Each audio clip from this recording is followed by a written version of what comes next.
बिस्मिल्लाहिर्रहमानिर्रहीम। नाज़रीन, programme view point के साथ मैं हूं इमरान याकूब खान। नाज़रीन, आज भी हमारे पेश नज़र कई अहम वाक़यात और ख़बरें हैं। जस्टिस याह्या अफरीदी साहब ने चीफ जस्टिस ऑफ पाकिस्तान का हलफ उठा लिया है, और ना सिर्फ हलफ उठाया है बल्कि 28 अक्टूबर को फुल कोर्ट इजलास भी बुला लिया है, बल्कि प्रैक्टिस एंड प्रोसीजर कमेटी की तश्कील नो करते हुए जस्टिस मुनीब अख्तर को दोबारा कमेटी में शामिल भी कर लिया गया है। उनके ये इक़दाम क्या इशारा देते हैं, इस पर भी बात करेंगे। और इसके अलावा ये चहमगोइयाँ भी जोर पकड़ रही हैं कि बुशरा बीबी और इमरान खान की बहनों की रिहाई किसी डील का हिस्सा है और बानी पीटीआई भी जल्द ही रिहा हो जाएंगे। इन चहमगोइयों पर भी नज़र डालेंगे। और इसके साथ साथ पाकिस्तानी क्रिकेट टीम ने कौम को जो खुशी दी है इंग्लैंड के ख़िलाफ़ तीसरा टेस्ट मैच और टेस्ट सीरीज़ जीतने से, उस पर भी बात होगी। इसके अलावा जो अहम इशू ईरान और इसराइल का आपस में चल रहा है कि जिस तरह से इसराइल ने ईरान पे हमला किया, इसके नताइज और असरात पे भी गौर करेंगे और प्रोग्राम के आखिरी हिस्से में इस पे बात करेंगे। हम मशकूर हैं, आज हमारे साथ आज मोहम्मद अली दुरानी साहब मौजूद हैं। Thank you very much Durrani साहब। तो बग़ैर कोई वक्त ज़ाया किए आपसे बात शुरू करते हैं। ये जो तासुर दिया जा रहा है और कहा जा रहा है कि बुशरा बीबी की रिहाई और खान साहब की बहनों की रिहाई जो है किसी डील का नतीजा है, तो आप क्या समझते हैं, वाकई ये कोई डील हो गई है? पीटीआई को रिलीफ मिलेगा, बानी पीटीआई को भी? बिस्मिल्लाहिर्रहमानिर्रहीम। इमरान भाई, जो इनकी रिहाई तो डील है या नहीं है, गिरफ्तारी बड़ा था और ज्यादती थी, नाइंसाफ़ी थी। और जिस तरीके से अदालत के ज़रिए और ज़मानत के ज़रिए वो रिहा हुए हैं, तो यकीनन इसके साथ ही ये भी शुरू हो गई हैं, ये तासुर भी शुरू हो गया है कि जी ये किसी डील के ज़रिए हुआ है। मैं समझता हूँ कि अब हमें, मैं तो पहले दिन से ये करूँ, कौमी सतह के ऊपर एक डील की ज़रूरत है, हमें एक रिकन्सिलिएशन की ज़रूरत है। हमें चाहिए कि तमाम अदालतें और तमाम हुकूमतें जो है वो जितने सियासी कैदी हैं जिनको नाइंसाफ़ी की बुनियाद पर जेलों में गया है, उनको रिहा करें। और उनकी रिहाई की वजह से मुल्क के अंदर माहौल अच्छा होगा, मुल्क के अंदर का इत्तेहाद हुकूमत पे बनेगा और इत्तेहाद की वजह से मुल्क तरक्की करेगा। बाकी तक ये रिहाइयाँ हैं, ये रिहाइयाँ तो होनी थी। इनको अगर आप डील लेंगे तब भी अच्छी बात है, इसको अगर आप ढील समझ लेंगे तब भी अच्छी बात है, इसको अगर आप इंसाफ समझ लेंगे तब भी अच्छी बात है। तो इंसाफ कहूँगा, लेकिन हुकूमत वाले लगता है इसको डील समझ रहे हैं और इस वजह वो घबरा के इस किस्म के इक़दामात उठा रहे हैं जिनमें कि उनकी हमाकत और उनकी बौखलाहट जो है बिल्कुल नज़र आ रही है। तो लिहाजा मेरी नज़र में तो ये इंसाफ है, की नज़र में डील होगी, लेकिन हकीकत में जो है, हकीकत में ये पाकिस्तान का फ़ायदा है और आवाम का फ़ायदा है और जुल्म का, मेरा ख्याल है कि जुल्म की शिकस्त है। दुरानी साहब, आपने फरमाया कि आपकी नज़र में इंसाफ है और ये कोई डील नहीं है। आई राना सनाउल्लाह साहब वैसे तो हुकूमती कैंप में हैं, लेकिन उन्होंने भी आपसे मिलती जुलती बात की। उन्होंने भी कहा कि कोई डील नहीं है। हम आपको सुनवा भी देते हैं कि उन्होंने क्या कहा, फिर आपकी राय जानते हैं। हालिया जो आईनी तरमीम हुई है उसकी वजह से ये यकीन है कि अब पाकिस्तान को दोबारा उन चोर रस्तों से निशाना नहीं बनाया जाएगा जिनसे पहले बनाया जाता रहा। मजबूत हुकूमतों को, फंक्शनल हुकूमतों को जिन चोर दरवाज़ों से डिस्टेबल किया गया और पाकिस्तान को जो है वो तरक्की से रोका गया, अब वो चोर दरवाजे भी जो है वो बंद हो गए हैं। दुरानी साहब, सुना आपने, राना सनाउल्लाह साहब तो कह रहे हैं कि 26वीं आईनी तरमीम जो है वो निज़ाम की ज़मानत है। अब इस्तेहकाम होगा, मुआशी इस्तेहकाम होगा, सियासी इस्तेहकाम होगा। उन्होंने ये भी कहा कि बुशरा बीबी की रिहाई को डील का हिस्सा नहीं है। इस पे आप क्या कहेंगे?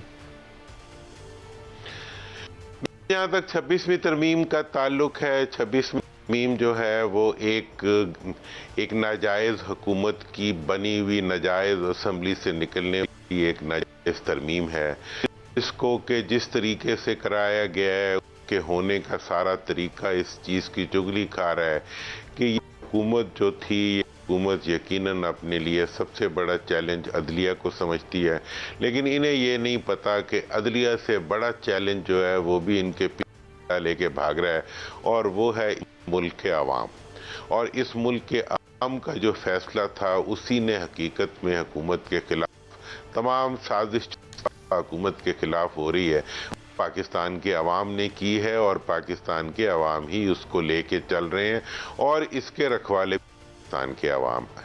जहाँ तक सवाल है इस 26वीं तरमीम में इन्होंने कोशिश की है कि जो मुल्क के आइन में से इंजन को निकाल के एक तरफ रखते हैं और खाली डब्बे को एक तरफ रखते हैं, ताकि खाली डब्बा कुछ कर ना सके और इंजन जो है वो एक मतलब आईनी बेंच हमारे निज़ाम के अंदर, जो इसके अंदर के पूरी गाड़ी ही एक ये आईनी, अब सुप्रीम कोर्ट जो है पाकिस्तान का वो पूरी तरह से एक आईनी अदालत है, और वो आइन के साथ साथ कानून के मामलात को भी देखता है।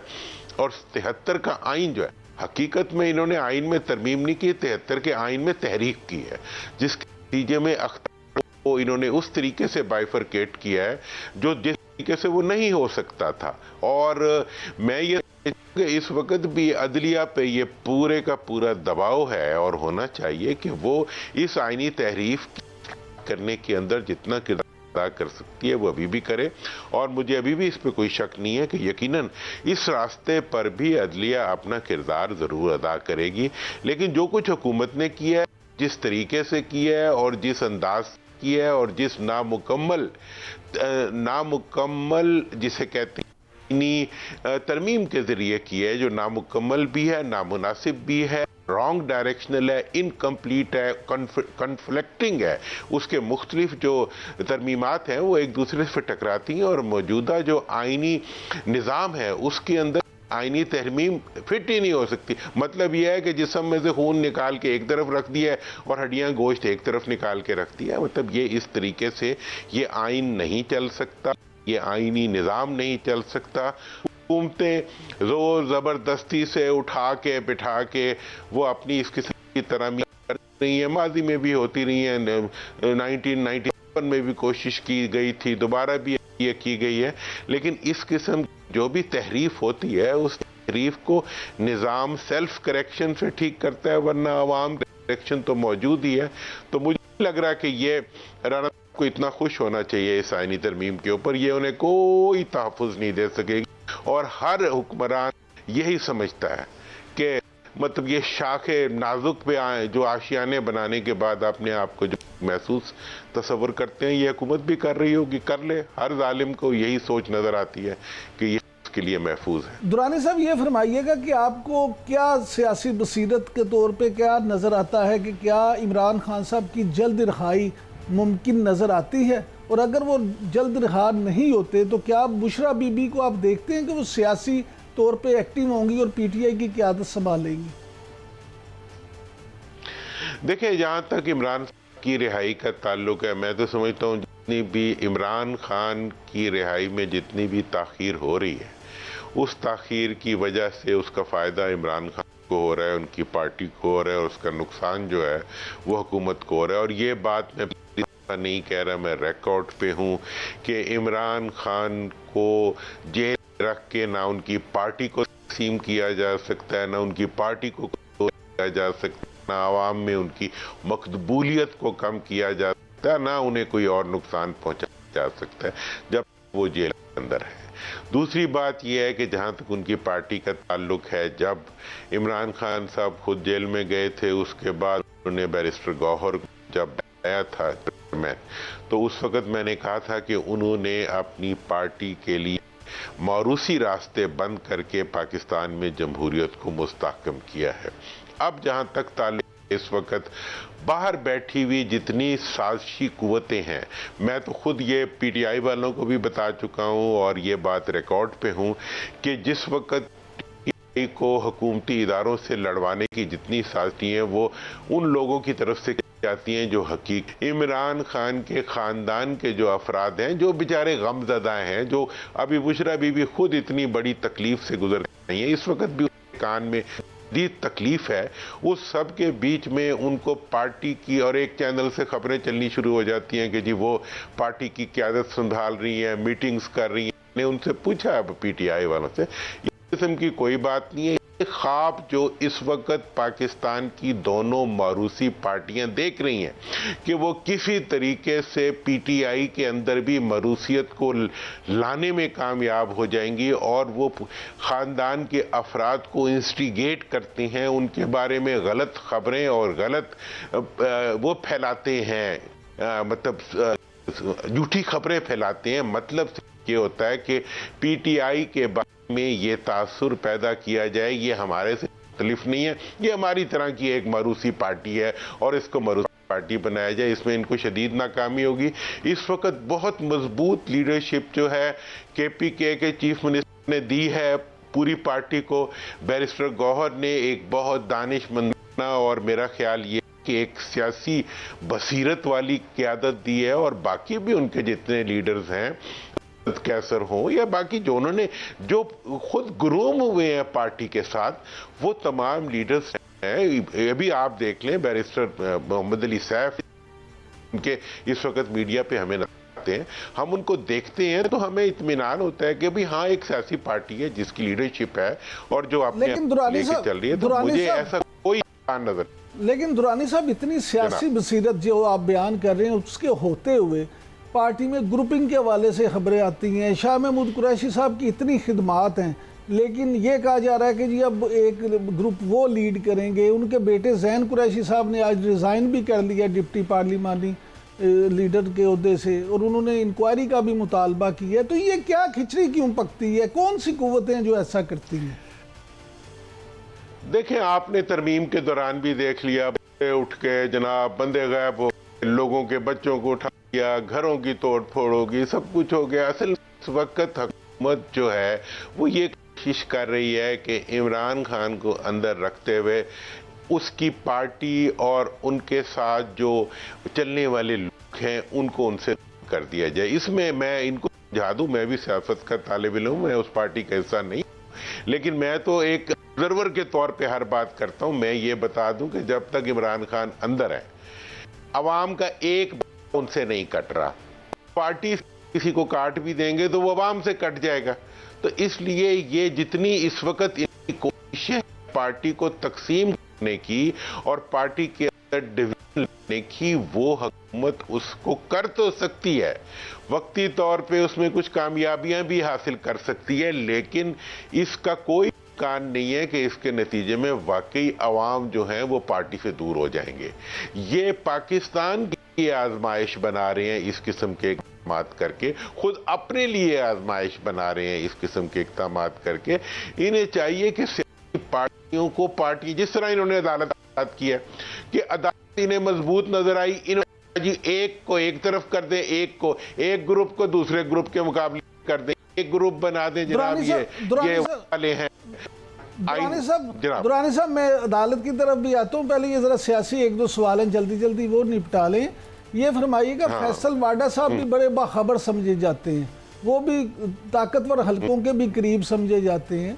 उन्होंने एक बात की है एक टीवी चैनल के प्रोग्राम में कि जी जब एंकर ने उनसे पूछा कि क्या पार्लियामेंट वज़ीर आज़म मुद्दत पूरी करेंगे, तो उन्होंने कहा जी पार्लियामेंट तो मुद्दत ज़रूर अपनी पूरी करेगी, लेकिन वज़ीर आज़म पे उन्होंने कोई वाज़ेह जवाब नहीं दिया। तो क्या आप समझते हैं कहीं कोई और नया वज़ीर आज़म इन मेकिंग तो नहीं है? देखिए जनाब, मैं तो आपको पता है हमेशा से कि ताकत ताल्लुक नहीं, मेरा तो आवाम से ताल्लुक है। आवाम की पल्स के ऊपर जो बात है वही मैं करता हूँ और वही फोटे भी है। तक सवाल है, वजीर आजम ने जितना वक्त गुजारा है वो भी गैर नहीं था, आगे भी जितना गुजारेंगे गैर ही नहीं होगा। इस वक्त जो पार्टी इक़्तिदार में, और ये बात मैं कह चुका हूँ, मैं रिकॉर्ड के ऊपर हूँ कि कोई कानून और कोई ज़ाब्ता जो है वो इस पार्टी को और इस ग्रोह को इक़्तिदार में नहीं रखता ताकि टोटल डिस्टॉर्शन ना हो। मेरा वजीर आजम से भी यही दरख्वास्त होगा, मेरी पार्टी से यही दरख्वास्त होगी, क्योंकि सारे वो दोस्त भी जानने वाले हैं, भाई हैं हमारे, उनसे ये दरखास्त होगी कि वो आवाम से इतना फड्डा ना डालें कि कल वो इस फड्डे को संभाल ना सके। वावडा साहब शायद किसी और वजह से कह रहे होंगे, वो भी बाखबर है, लेकिन मैं तो बहुत बाखबर हूं और मेरे पास अवाम की खबर है और अवाम की खबर ये कह रही है कि ये इक़्तिदार में नहीं रहेंगे, ये इक़्तिदार में नहीं रह सकते।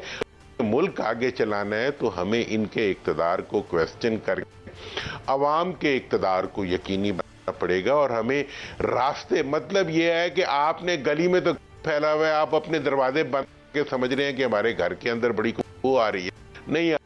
वो जब तूफान आता है, जब मतलब अगर कहीं फ्लड आया हो तो घर के दरवाजे बंद करके कोई समझे कि जी उसका घर महफूज हो गया, तो वो महफूज नहीं होता। इसी तरीके से ये भी अवाम के रास्ते बंद करके, कानून रास्ते और दरजे बंद करके ये चाह रहे हैं कि इनका इक़्तिदार महफूज हो जाए। तो वो तो हारून और क्या कहते हैं फिरौन और किस नहीं हो सका, कोई किसी का भी इक़्तिदार महफूज नहीं बन सका। हिटलर का भी बन सका और कानून का भी नहीं बन सका। ना महफूज होते हैं, ना साजिशों से इक़्तिदार महफूज होते हैं। जमहूरी इक़्तिदार जो होते हैं वो अवाम के ताउन और अवाम की कुव्वत से ही महफूज होते हैं और वो ही उसको महफूज किया करते हैं। एक दरवाजा बंद करेंगे 10 दरवाजे खुल जाएंगे। अच्छा दुरानी साहब, ये फरमाइएगा कि आईनी तरमीम को अगर लेके बात करें तो मौलाना के साथ इनकी 10 मीटिंगें हुई, उस खसूसी कमेटी की भी 10 मीटिंग्स में PTI वाले शामिल हुए। मुसवदे पे भी बकौल मौलाना फजलुर रहमान साहब और बिलावल भुट्टो जरदारी PTI वाले दोस्त उनके साथ मुत्तफिक हो गए थे और PTI की तमाम बातें मान ली गई थी। लेकिन जिस वक्त आईनी तरमीम हुई उस दिन ऐवान में होने के बावजूद भी PTI वाले खामोश रहे। इस खामोशी के पीछे आपके ख्याल में क्या वजह क्या है? देखिए, PTI वाले शोर भी मचाते तो तब भी इतने ही वोट थे जितने खामोशी में उनके वोट थे। शोर मचा के वोट तो नहीं बढ़ सकते, अगर वोट ही किसी के उठा लिए जाए तो वो क्या शोर मचाए, ठीक है ना जी। अगर किसी की ज़बान के ऊपर ही मुंह पे लगे, वैसे ही है जैसे इन्होंने वो इंतखाबी शान के साथ किया, जैसे भुट्टो के ज़माने में वो उसके साथ किया, जान मोहम्मद अब्बासी के साथ किया, उठा लिया, फिर काजी वक्त पे नहीं आए। मतलब ये है कि जब आप आईनी और कानूनी रास्ते बंद करते हैं तो फिर आप कुछ भी कर लेते हैं।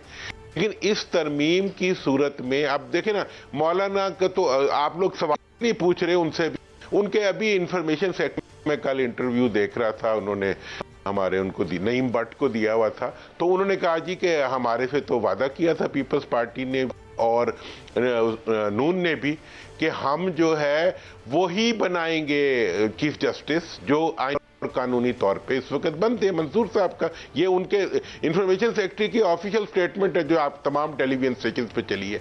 ये भी तो मौलाना से पूछना चाहिए ये धोखा किया। मतलब ये है कि तो पूरे का पूरा जो इस वक्त सिस्टम है या जो नई तरमीम आई है, अभी तो ये तरमीम 7 गिलाफों में बंद है। जब ये सब गिलाफ उतरेंगे तो ये तरमीम भी बराना हो जाएगी और उसके वाले भी बराना हो जाएंगे। और बराना चल सकेगी नहीं चल सकेगी ये वक्त का फैसला है कि ये जो तरीके से ये तरमीम हुई, जिस तरीके से इसको लाया गया, जिस तरीके से इसको ऑर्गेनाइज किया गया, PTI वालों ने अपनी हस्बे हैसियत उन्होंने जो कुछ कर सकते थे उन्होंने किया, उन्होंने भी डेफिनेटली किया होगा। लेकिन जो सवाल इस वक्त फिर रहे हैं जनाब, लेकिन दुरानी साहब, मौलाना फजलुर रहमान साहब ने तो आज कहा है कि PTI वाले दोस्त हमसे सियासत सीखें और उन्होंने आज एक बार फिर नए इलेक्शन का मुतालबा किया। इस पे आप क्या कहेंगे? देखिए, नए इलेक्शन का मुतालबा मौलाना का पहला मुतालबा था और सियासत हर एक को सीखनी चाहिए, लेकिन सबसे ज़्यादा सियासत कामयाब होती है जो आवाम के लिए की जाती है। और मौलाना को भी वही सियासत करनी पड़ेगी और करनी चाहिए जो आवाम के लिए हो। अगर वो आवाम की सियासत नहीं करेंगे, हुक्मरानों को बचाने की सियासत करेंगे, तो मैं मौलाना को भी कह देना चाहता हूँ, ना हुक्मरान बचेंगे ना उनको बचाने वाला बचेगा। सर, सिर्फ आखिरी बात जल्दी से ये बता दें कि नए चीफ जस्टिस याया अफरीदी साहब के आने से आप क्या मुस्बत तब्दीली देखते हैं? जल्दी बस। देखिए जी, मेरा तो ये ख्याल है कि जस्टिस याया जो भी इस ओहदे पे आएगा वो अपने ओहदे का पूरा पास रखेगा। और वैसे पाकिस्तान की के अंदर छोटे सूबों से आने वाले बाज हमारे चीफ जस्टिस थे, उन्होंने बड़ा किरदार अदा किया है, बड़े सूबों से आने वालों ने भी बड़ा किरदार अदा किया है। तो हमें तवक्को यही है कि वो अवाम को एतमाद देने के इकदाम उठाएंगे, वो कानून को तहफ़्फ़ुज़ देने वाले इकदाम उठाएंगे, वो अल्लाह की दी हुई, देखें ये अख्तियार अल्लाह ने सिर्फ औरत को दिया है कि वो मखलूक के दरमियान इंसाफ करे। हम उनसे तवक्को करेंगे। बहुत शुक्रिया दुरानी साहब, मोहम्मद अली दुरानी साहब हमारे साथ थे और उन्होंने तवक्को का इजहार किया कि नए आने वाले chief justice justice Yahya Afridi साहब आवाम को इंसाफ देंगे और दिलाएंगे। अब वक्त हुआ एक ब्रेक का। ब्रेक से जब वापस आएंगे तो बात करेंगे पाकिस्तान और इंग्लैंड के क्रिकेट मैच पे, और हमारे साथ मौजूद होंगे साबिक टेस्ट क्रिकेटर तनवीर अहमद साहब। Stay with us.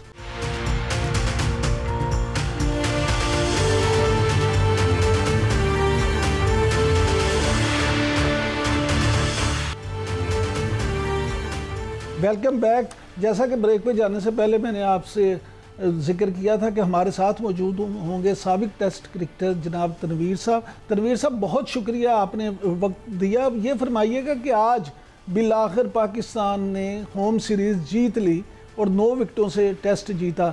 आप क्या समझते हैं, इसकी क्या वजह क्या है? पाकिस्तान की परफॉर्मेंस अचानक से अच्छी हो गई या नए लड़कों के आने से टीम में बेहतरी आई? देखिए, जाहिर सी बात है, जो लड़के टीम में खिलाए गए इनके बारे में काफ़ी टाइम से हम कह रहे थे कि इनको पाकिस्तान टीम में लाया जाए। जिस तरह हम कामरान गुलाम की बात करते हैं, 3-4 साल से डोमेस्टिक में बहुत एक्स्ट्राऑर्डिनरी परफॉर्मेंस दे रहे थे, वो डिसार्ड भी हो गए थे। सुनने में ये आ रहा था कि बाहर शिफ्ट हो रहे हैं, पाकिस्तान छोड़ के जाने की कोशिश कर रहे हैं। उनको खिलाया कि उन्होंने बहुत ज़बरदस्त 100 किया अपने पहले मैच में। फिर साजिद और जो नोमान है, ये नए नहीं है, ये पहले भी टेस्ट क्रिकेट खेल चुके हैं। इससे पहले साजिद के 25 आउट थे, नोमान ने भी लास्ट इंग्लैंड श्रीलंका की सीरीज में एक इनिंग में 7 आउट किए हुए थे। तो इनको गलत ड्रॉप किया हुआ था, जो कि हम बार बार कहते थे, लेकिन इनको ये भी टीम में आए। और सबसे जो इम्पोर्टेंट चीज हुई, पहला जो टेस्ट मैच हम इतने बुरे तरीके से और रिकॉर्ड बनवा दिए और पूरी दुनिया में बेइज्जत हुए हम लोग। उसके बाद जिस तरीके से सिलेक्शन कमेटी आई, आकिब जावेद ने जिस तरह बोला कि बिल्कुल रेड़ा विकेट बना दो, फ्लैट बना दो, बॉल ब्रेक होती है, हम चांस लेते हैं। 3-3 स्पिनर खिलाए गए, जो कि हर किसी ने बोला कि यार ये बहुत बड़ा आप रिस्क ले रहे हैं। 3 स्पिनर खिला रहे हैं, 1 फास्ट बॉलर खिला रहे हैं, हालांकि 2 फास्ट बॉलर खेलते हैं चाहे जैसी पिच भी हो, क्योंकि ऐसी पिचेस के ऊपर अगर स्पिनर्स अच्छा परफॉर्म ना करे तो आपके उनको फास्ट बॉलर पे जाना पड़ता है, जो कि हमारे पास नहीं था। लेकिन आप ये देखें कि अल्लाह का ऐसा करना हुआ कि देखें, जिंदगी में कहीं ना कहीं आपको चांसेस तो लेने पड़ते हैं, या आप कामयाब हो जाते हैं या आप रह जाते हैं। तो उससे डरना नहीं चाहिए बंदे को। तो सिलेक्शन कमेटी ने ऐसी विकेट पे चांस लिए जहां स्पिनर पे चांस लिया, और ऐसा उन दोनों ने परफॉर्म किया कि तीसरे स्पिनर्स की, हम तो फास्ट बॉलर की बात करते, तीसरे स्पिनर्स की भी बारी नहीं आई। मतलब 40 आउट 2 मैचेस में 40 दफा आउट करना था, जिसमें से 39 दफा जो है वो दोनों साजिद और नुमानी आउट कर गए। तो मेरा ख्याल है इससे बड़ी कामयाबी हो नहीं सकती। तनवीर भाई, साबिक कप्तान मोहम्मद हफीज का तो ये कहना है कि साजिद खान और नुमान अली की परफॉर्मेंस ने बहुत से चेहरों को बेनकाब कर दिया है। क्या आप इस मौक़िफ़ से मुत्तफिक हैं? देखिए, वो इस वजह से बात हुई है क्योंकि देखिए, ये तो हम भी काफी अरसे से कह रहे हैं कि यार आपने बांग्लादेश के अगेंस्ट ऐसी पिचेस बना दी, वहां पे आपने स्पिनर्स को नहीं डाला। फिर आपने लास्ट टेस्ट मैच जो इंग्लैंड से पहला मैच आ रहे, उन्होंने 823 रन कर दिया। मैं भी कह रहा हूँ कि अगर उस मैच में भी साजिद या नोमान होते, ठीक है, 823 रन नहीं बनाते, वो इतना नहीं मारते। एक जेन्युइन स्पिनर्स की बात ही और होती है, और उस मैच में हमारे पास स्पिनर ही नहीं था सिवाय अबरार के, और बाद में उस अगली इनिंग में उसने भी ज्यादा बॉलिंग नहीं की। तो हम जरूर गलतियां करते हैं। हम यही कहते हैं कि डोमेस्टिक के प्लेयर्स जो हैं वो टीम में जो है आने चाहिए। रही आप हफीज की बात कर रहे हैं, देखिए कुछ बातें हफीज ने अपने टाइम पे भी की है जो कि गलत की है। अभी वो उनको एक चीज समझ आ रही थी, साजिद और उनको मतलब आना चाहिए या डोमेस्टिक के प्लेयर्स आने चाहिए। लेकिन जब हफीज खुद थे टीम के साथ, उन्होंने क्या किया था ये तो मुझे भी बहुत अच्छे तरीके से पता है कि आपने गलत सिलेक्शन की लड़कों की। तो कहने का मकसद ये है कि ये जो हमारे क्रिकेटर्स हैं ना, ये जब पाकिस्तान क्रिकेट से दूर होते हैं ना, ये सोशल मीडिया पे होते हैं, ये टीवी पे होते हैं, इनकी बातें बहुत अच्छी लगती हैं। लेकिन जब ये लोग टीमों में जाते हैं ना, उसके बाद जाके इनको क्या होता है, अपनी बात भूल जाते हैं, समझ से बाहर है। मुझे बाबर आजम का मुस्तकबिल क्या देखते हैं? कौम तो अभी भी उन्हें देखना चाहती है। नहीं, बाबर आजम का मुस्तकबिल खत्म नहीं हुआ। जो मर्जी जो मुझे कह रहे, जो मर्जी परफॉर्म कर ले, बाबर आजम जो खेलता है, बाबर आजम की जो क्लास है वो किसी की भी नहीं है, ठीक है ना। वो उसकी बैड लग रही बहुत बड़ी कि वो 18 इनिंग से कुछ नहीं कर पाया, ठीक है, अच्छा फैसला था, टीम मैनेजमेंट के साथ बैठा, वो उसको समझाया कि भाई आगे बहुत क्रिकेट है। बाबर आजम ऐसा प्लेयर नहीं है कि आप उसको स्टेट अवे तीनों फॉर्मेट से फारिग कर दे, उसको टीम से निकाल दे, ये आपकी भूल है। वो ऐसा प्लेयर नहीं है, ना कोई सिलेक्टर उस पर रिस्क ले सकता है। उसकी जो परफॉर्मेंसेज हैं वो बहुत ज्यादा परफॉर्मेंसेज हैं। बैड लक थी, अभी ऑस्ट्रेलिया के टूर पे जाएगा, अगर वहां उसकी फॉर्म आती है, कॉन्फिडेंस आता है, रन्स करेगा, दोबारा ये टेस्ट सीरीज अभी आई थिंक दिसंबर में साउथ अफ्रीका के अगेंस्ट इन साउथ अफ्रीका में उसकी पाकिस्तान के साथ सीरीज है। तो बाबर अगर की फॉर्म, बाबर आजम की अगर फॉर्म है, 100% टेस्ट सीरीज में जाएगा। अभी तो जो कोच है उसने भी कह दिया कि बाबर आजम जल्द जो है अपनी फॉर्म में वापस आ जाएंगे। तो आप समझते हैं कि पीसीबी उन्हें दोबारा टीम में लाने में कोई बहाना तो नहीं रखेगा? नहीं, मेरे ख्याल में बहाना होना ही नहीं चाहिए। और अगर सिलेक्शन कमेटी ने बाबर आजम को बाहर किया किसी न किसी सीरीज में, तो मैं तो वैसे ही उसकी सपोर्ट करता हूँ। मैं तो पड़ जाऊंगा सिलेक्शन कमेटी के पीछे, और मैं तो स्ट्रेट फॉरवर्ड बोलूंगा, ये सिलेक्शन कमेटी लाई इसीलिए गई थी कि बाबर आजम को तीनों फॉर्मेट से फारिग किया जाए। ये मेरी अपनी सोच है, जो कि होगा नहीं। मैं ये कह रहा हूं अगर ऐसा हुआ, जो कि होगा नहीं, ठीक है, क्योंकि उसकी कोई इतने गए गुजरे हालात नहीं है, ठीक है। 18 इनिंग टेस्ट की थी, उसको रेस्ट करवाया। वनडे क्रिकेट और T20 क्रिकेट में उसकी परफॉर्मेंसेज है। ऐसा नहीं होता कभी भी, अगर एक फॉर्मेट में किसी की परफॉर्मेंस अच्छी नहीं है तो आप बाकी में भी किसी को निकाल दो। तो बाबर आजम और टॉप क्लास का प्लेयर है, उसके बगैर आप ये नहीं समझ सकते कि एकदम से हमारी बैटिंग लाइनअप खड़ी हो जाएगी, अच्छे बॉलरों के खिलाफ सारे खेल लेंगे, ठीक है। एक आध मैचेस में रन्स करने से ऐसा नहीं होता कि आप बोले जी बाबर आजम का रिप्लेसमेंट हो गया है। बाबर ने बड़े बड़े टॉप क्लास परफॉर्मेंस बॉलर्स की अगेंस्ट परफॉर्मेंस दी है, ऐसी टीम के साथ रह के जहां पे ना ऊपर कोई खेलने वाला था ना कोई नीचे। अब आपके पास प्लेयर आए हैं ना, ये देखो आप कैसे इंग्लिश कंडीशन में जाके कैसा परफॉर्म करते हैं। अच्छा तनवीर भाई, ये फरमाइएगा कि आपने आकिब जावेद का जिक्र किया, तो कुछ लोगों का ये कहना है कि मोहसिन नकवी साहब के बाद करता धरता अब आकिब जावेद ही हैं। तो आप क्या समझते हैं कि अगर ऐसा है भी तो आकिब जावेद की पॉलिसी से मुल्की क्रिकेट को फायदा होगा या नुकसान?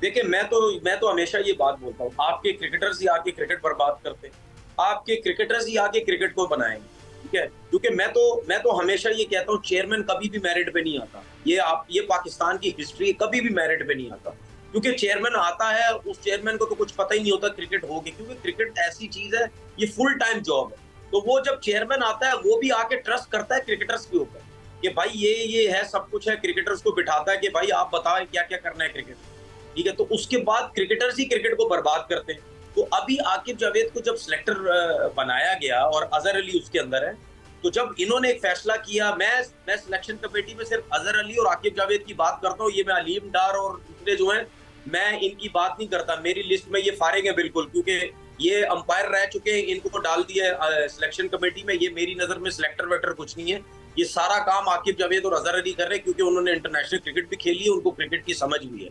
तो उन्होंने ये फैसला किया कि यार इस किस्म की पिचेस बनाते हैं, जो कि फायदा हो गया। तो मैं ये समझता हूं कि अगर आकिब जावेद और अजहर अली ने मिलकर ये फैसला किया और वो कामयाब हुआ, तो अब सबकी नजरें आपके ऊपर है कि भाई आप लोग शायद क्रिकेट को बेहतर करना चाहते हैं। इसीलिए मैं कहता हूं कि अब जो ऑस्ट्रेलिया की सीरीज है, वनडे या T20 की टीम बनानी है, उस पे ऐसे प्लेयर्स डालो कि बाकी आप समझते हैं कि यार ये जो प्लेयर्स है, चाहे पुराने डालो या एक आध दो भी समझ आती, जो अगर आपको नए समझ आती है, तो ऐसी टीम बनाओ कि हम ऑस्ट्रेलिया को जाके टफ टाइम दे सकें। तनवीर साहब आखिर में ये फरमाइएगा कि ऑस्ट्रेलिया के लिए मोहम्मद रिजवान की कप्तानी आप कैसा देखते हैं? वो क्या कप्तान के तौर पे कैसा परफॉर्म करेंगे? देखिए, मैं समझता हूँ कि पहले भी बहुत ज्यादा इन कामों में पंचायतें हो चुकी हैं, फटे पड़ चुके हैं, दूरियां हो चुकी हैं, ग्रुपिंग बन चुकी है टीम के अंदर, जिसकी वजह से टीमें बर्बाद हो गई हमारी।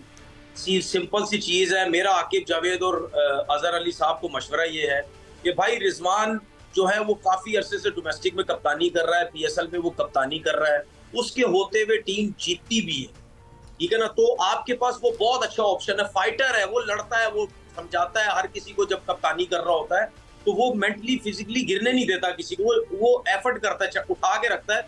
कोई इससे अच्छा कप्तान क्या होता है। हाँ, बाकी ये कि अगर वो कुछ डिमांड्स करता है कप्तानी लेने से पहले कि मुझे ये, तो वो अजहर अली या आकिब जावेद साहब खुद भी क्रिकेट खेले, उनको भी पता है कि कप्तान जो है वो अपनी डिमांड्स रखता है, क्योंकि रस्से के अंदर उसने खिलाना है जाके। बेइज्जती इज्जत बेइज्जती कप्तान की होनी, आकिब जावेद अजहर अली की नहीं होगी। तो उसमें बैठ के अगर बात कर ले कि जी हाँ अजहर हम तुम्हें ये देते हैं, तुम ये देते हैं, तुम्हारे को हम ये पूरी अथॉरिटी देते हैं, लेकिन हम नाजायज काम नहीं तुम्हें करने देंगे, किसी के साथ ज्यादती नहीं करने देंगे, किसी ऐसे लड़के पूरी कप्तान को पूरी अथॉरिटी देंगे, लेकिन नाजायज बात नहीं माननी चाहिए। बहुत शुक्रिया तनवीर भाई, बहुत शुक्रिया, आप वक्त दिया। नाज़रीन, अब वक्त हुआ एक ब्रेक का। ब्रेक से वापस आएंगे तो बात करेंगे इसराइल ईरान तनाज़ा के हवाले से, और हमारे साथ मौजूद होंगे ब्रिगेडियर रिटायर्ड मसूद अहमद खान साहब। Stay with us.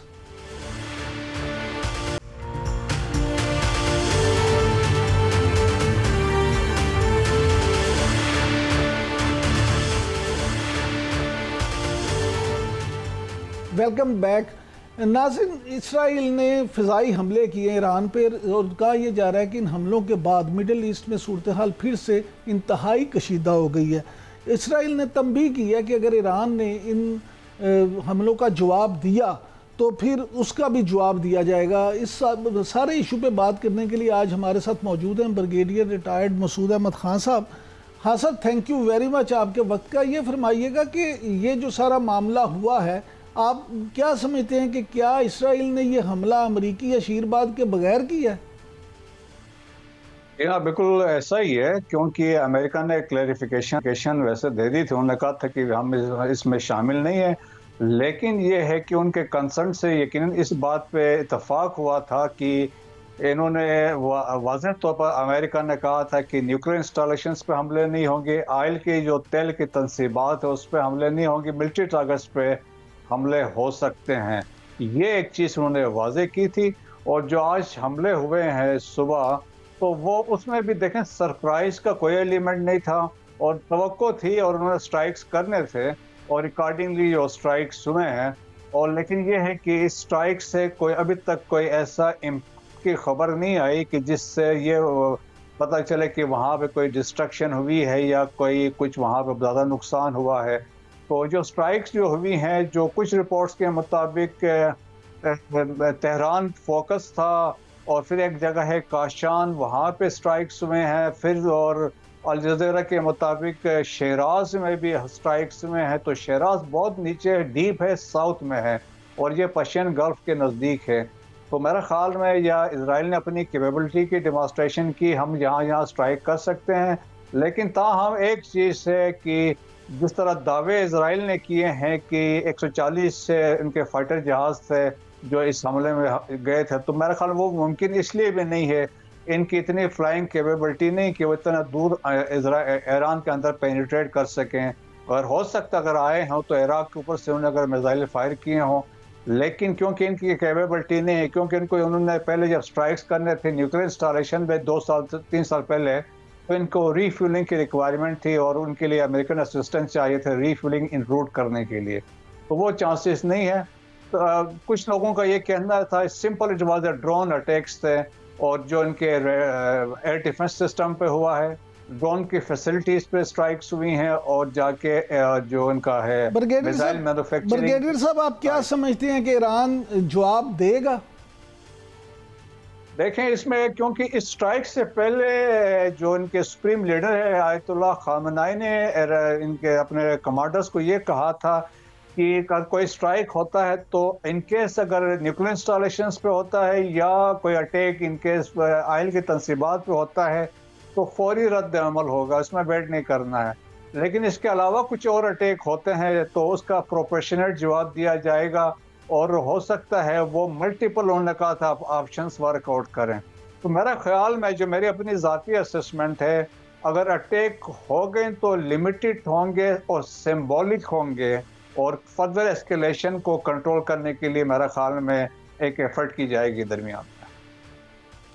ब्रिगेडियर साहब, ये फरमाइएगा कि पाकिस्तान और सऊदी अरब ने तो शदीद मजम्मत की है, लेकिन इसराइल जैसा हट धर्म है और जिस तरह से वो हट धर्मी हमेशा दिखाता है, तो आप क्या समझते हैं कि इसको इसराइल मजीद कोई ऐसी हरकत करेगा या कर सकता है कि जिससे मिडल ईस्ट में आग बढ़ जाए? देखें जी, इसराइल को पता है वो ईरान के साथ ऐसा कहीं पंगा ले नहीं सकता है, ना उसकी कैपेबिलिटी है। आज वेस्टर्न पावर्स अपना जो सपोर्ट है वो वहाँ से हटा ले है इसराइल से, तो हमास इनको नाकू चने चबा सकते हैं, what to talk of Hezbollah या हुतीस के।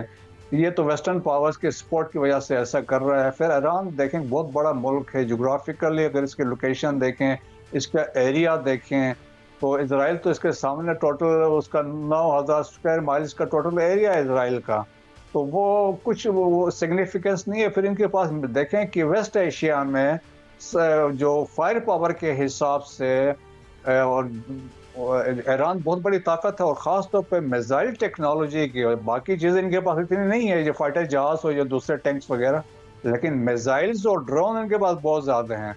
तो वो जिस तरीके से पिछले 1 अक्टूबर को स्ट्राइक्स हुए थे, और उसमें वाशिंगटन पोस्ट की रिपोर्ट के मुताबिक बास जो स्ट्राइक से बड़े इफेक्टिव हुए हैं, और स्पेशली जो उनके बेसिस में जो स्ट्राइक्स हुए जहाँ पे F-35 जहाज खड़े थे, तो वहाँ पे नुकसान हुआ है। तो कैपेबिलिटी है, तो इजराइल भी समझता है कि ज़्यादा प्रोलॉन्ग अगर ईरान को ड्रैग करेंगे तो नुकसान को अपना ही भी होगा। ब्रिगेडियर साहब, इसराइल और ईरान इनके दिफाई निज़ाम को आप किस तरह से देखते हैं? क्या तकाबली जायज़ा हो सकता है इसका? देखें जी, जो इसराइल का है तो वो उसका तो कोई मैच कोई नहीं कर सकता है। 2011 में ये आयरन डोम सिस्टम लगा था, और मेरे ख्याल में एक मिसाइल जो है ऑलमोस्ट $50 मिलियन का, if I am not wrong, जो उनका वो वहाँ पे है। और जिस तरीके से डिफरेंट उसमें है, मतलब एक फर्स्ट लेयर है, सेकंड लेयर है, थर्ड लेयर है, 60 किलोमीटर पहले ही ये डिटेक्ट कर लेते हैं, इनका रेडार सिस्टम ऐसा है, तो वो कर सकते हैं। लेकिन एक उसमें जो ड्रॉबैक अब रिसेंटली डिटेक्ट की गई है वो ड्रोन्स की है, क्योंकि ड्रोन्स बड़ा लो फ्लाई करते हैं और वो डिटेक्ट नहीं हो सकते हैं। जिस तरीके से अब रिसेंटली एक हिजबुल्लाह ने एक ड्रोन फायर किया था वहाँ से, वो जाके इजरायली प्राइम मिनिस्टर के रेजिडेंस को हिट किया था।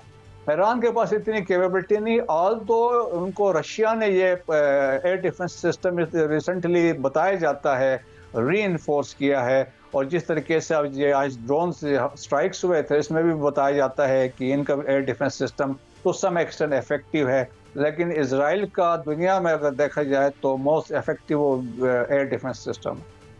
Thank you very much brigadier साहब, आपने में वक्त दी। नाज़रीन, आज के लिए इतना ही, कल आपसे फिर मुलाकात होगी, तब तक के लिए इजाज़त दीजिए। अल्लाह निगहबान।